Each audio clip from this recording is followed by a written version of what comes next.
అమ్మ చెల్లి అక్కగా నువ్వు కనిపించాలి,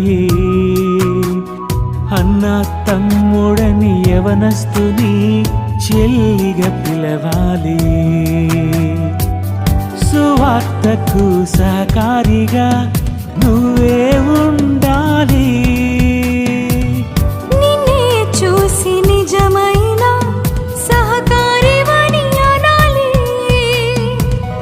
జీవ గ్రంథంలోనే ఇలా నీ పేరే రాసుకోవాలి.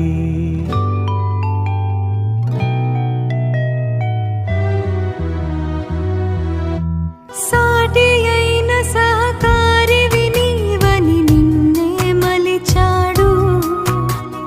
భార్య దొరికిన ప్రతివానికి మేలని తలచాడు. అలంకరణతో అందరిని ఆకర్షించాలనుకోకు.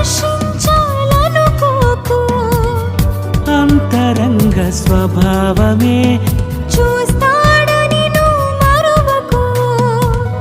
నీవు కన్న పిల్లలతో నీ తల్లే గుణవతని పొగడాలి, ధన్యురాలు అనాలి.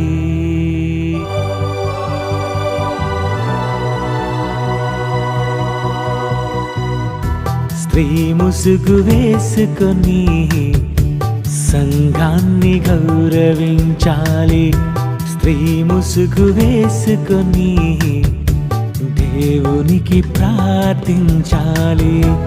నేను చూసి అందరూ ప్రవర్తనను మార్చుకోవాలి, అది చూసి దేవుడే ధన్యురాలు నీవని పొగడాలి.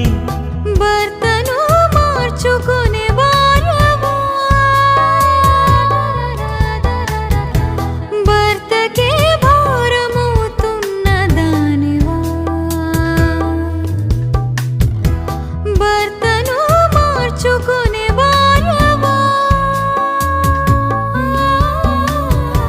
వేషమే వేసుకునే వేషధారివా.